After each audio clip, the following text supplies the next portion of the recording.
How's it going, guys? Welcome back to another Pokemon BDSP Wi-Fi battle, and today we're going to hopefully be having an amazing battle versus Eric from Discord.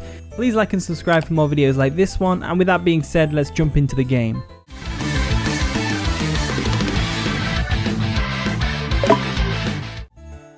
Okay, so we found our opponent Eric. He's got a pretty cool looking team: an Alakazam, Roserade, Togekiss, Azumarill, Starmie, and a Heatran. Pretty cool looking team if you ask me. I reckon Sandslash can put some work in here, you know. Seen a lot of opportunities for Earthquakes to just go bang, bang, bang. Looking at his team though, I'd say it's hard to pinpoint a lead. I think an obvious lead for me would be like Tyranitar or Staraptor. So they might lead with something to counteract that, like a Azumarill, for example. So with that in mind, there's no ground types. So we could lead with Magnezone. I think that's what I'm going to do. And the battle begins. They're going to lead off with Roserade, which is perfect because Magnezone basically just walls Roserade. You know, everyone knows Roserade can't touch Magnezone. Even my mum knows Roserade can't touch Magnezone. And she doesn't even know what Pikachu is. Well, she might do. I don't know. You never know really with mums. They always seem to know random things. Anyway, let's go for a Volt Switch. They're probably going to set up Spikes, I guess. Or Sleep Powder. Of course, the Sleep Powder comes through. Should have expected that, but it's fine. Magnezone's not going to be too big of a player in this game. Part of me wants it to wake up, but then the other half of me is like, no, just go into Arcanine. No? This is a tough one. I think I'm just going to go straight into Arcanine, just because it is my bulky wall, physical defense wall, but it's still going to be able to... Oh, you're going to withdraw his Roserade. Okay, that makes sense. Goes into the Heatran. Interesting play, as I ended up going into my Arcanine. Now there's a couple of things that could go on here. I might scare the Heatran into thinking that I've got close combat, or in which case they'll go into Azumarill or Starmie, or they stay in and go for Earth Power. Despite that, I think I'm going to go ahead and switch into Tyranitar. Might seem a bit weird, but it's mainly just to get the Stealth Rocks up, but also because I'm anticipating him to switch out into something as well. Namely something like the Starmie or the Azumarill. If it's the Starmie, then Tyranitar can handle it with Crunch. If it's the Azumarill, then we switch out into Arcanine again to take a superpower to the face. So the Azumarill is the thing that's going to be coming in, which is fine. Again, we can handle that. We've got the Sand up, which is all I really wanted at this point. And now I'm expecting a superpower to the face. So I'm going to go ahead and switch back into Arcanine, get the Intimidate off, and maybe, if we're lucky, get a burn off on something. That's the main thing I'm looking at. So we'll switch into Arcanine real quick, like I said. And we're going to see how well it's going to take a superpower to the face. If the Azumarill did switch up moves inside, you know what? I'm going to go for a Liquidation / Waterfall. Went for a Play Rough. That makes sense, because it is still stab super effective. But I think Superpower would still have been the better move there, because it's not going to miss for a start like that has. So anyway, we got the Intimidate off on the Azumarill. Play Rough wouldn't have done anything to us, which is fine. So I'm not too worried about that. Now I'm going to go for a Will-O-Wisp. If they bring in the Heatran again, then it's fine. Will-O-Wisp comes through. They're actually going to stay in. And we get the burn off on the Azumarill. There was no way for him to know for sure if I was a defensive one, because again, his Play Rough missed, which means there was no way for him to scope the amount of damage he would be doing. Now, luckily, Waterfall is doing diddly squat to us, so we don't have to worry too much about that anymore. And in my head now, I'm thinking we go into Magnezone and try and wake it up. That seems like the best play to go for, to be honest with you. They might switch out into Heatran. We'll have to see what they do. So let's go ahead and switch into Magnezone, assuming they're going to stay in with the Azumarill and go for Waterfalls. Alright, we're going to switch out real quick. Going into the Magnezone, of course, because I just want to wake up. I just need it to wake up. Wake up! He didn't listen to me. Anyway, they're going to switch out their Azumarill on the same turn, going back into the Heatran. This isn't the best situation for my Magnezone to be in, personally. I'm kind of expecting either a Magma Storm or an Earth Power, and I think Magma Storm was more likely. So what I'm going to do is I'm going to go back in... No, I'm going to go into Sandslash, you know? I think Sandslash will be able to take an Earth Power pretty well. Not sure about Magma Storm, but either way we still outspeed and we can go for an Earthquake. So let's go into the Sandslash real quick. Nice and red spikes. Knuckles looking thing. And he actually goes for the Stealth Rock. So that's even better, to be honest with you. Even better for us. So now I'm thinking in my head, do I go for an Earthquake? It's pretty obvious they're going to go into Togekiss. So I'm going to go ahead and go for a Stone Edge. Hopefully the Togekiss does come in. If it doesn't, then I'm going to be surprised and also not surprised.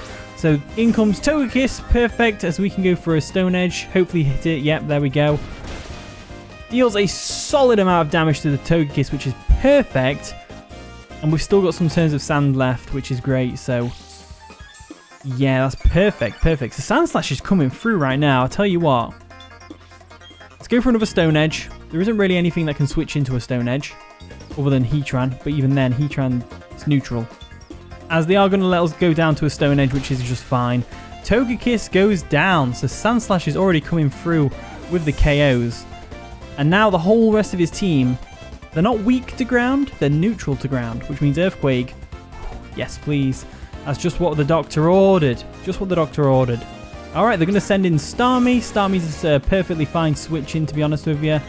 I'm not going to stay in. I'm going to actually switch out because I'm expecting them to definitely go for a water type move. So I'm going to go into my Jynx real quick just to get some better initiative because I don't think Earthquake will one-shot a Starmie, to be honest with you. It's not something that's going to work out. If anything, I need to get the Stealth Rocks up.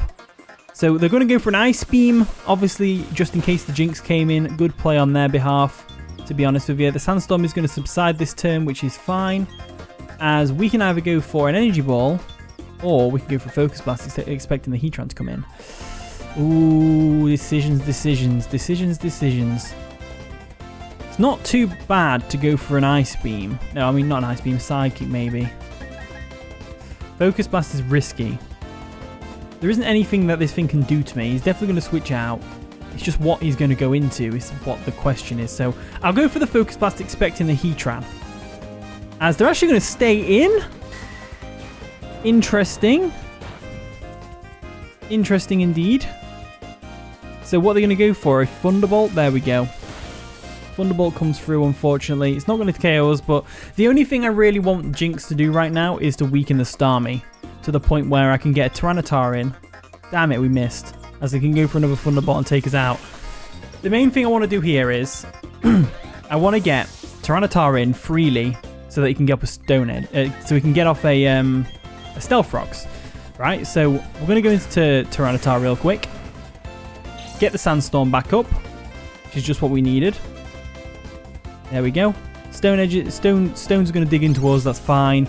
I don't think this Starmie will want to mess around too much, so I'm going to go for a Stealth Rock.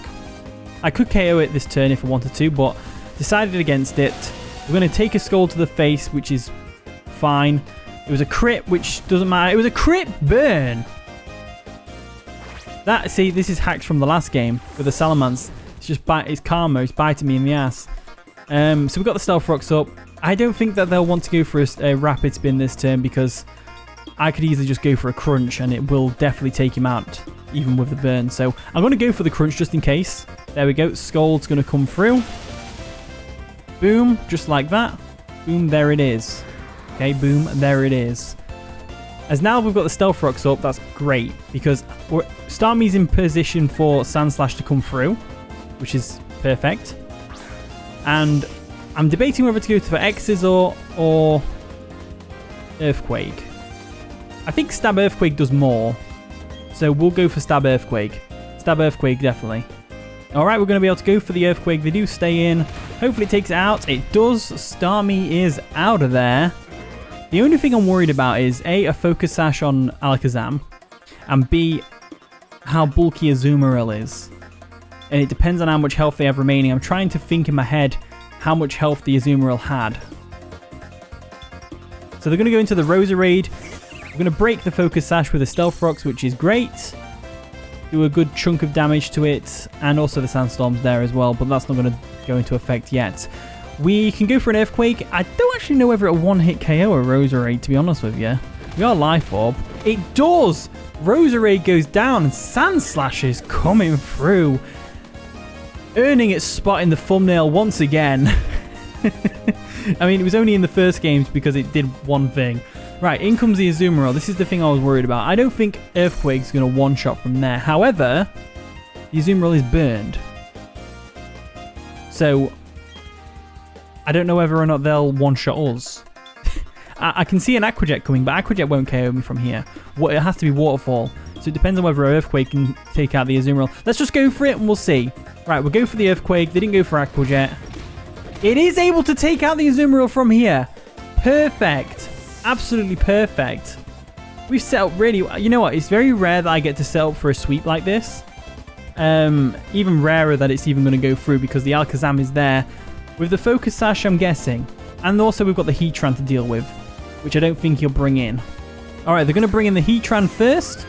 Maybe they're trying to burn out the Sandstorm turns. That might be what they're doing. Unless the Sandstorm... No, it doesn't. I was going to say, unless it burns out now. Ooh, that'd be kind of risque. We'll go for an Earthquake anyway, and we'll just take out this Heatran real quick. There we go.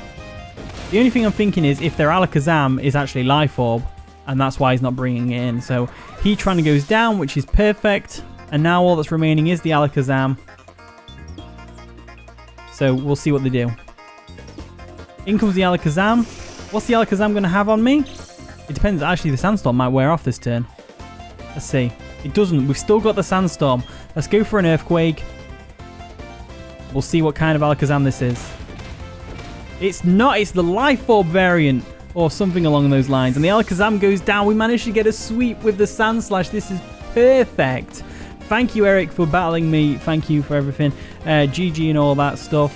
Hopefully you all enjoyed today's video. If you did, of course, leave a thumbs up, subscribe, all that wonderful stuff. And with that being said, I'll see you all in a bit.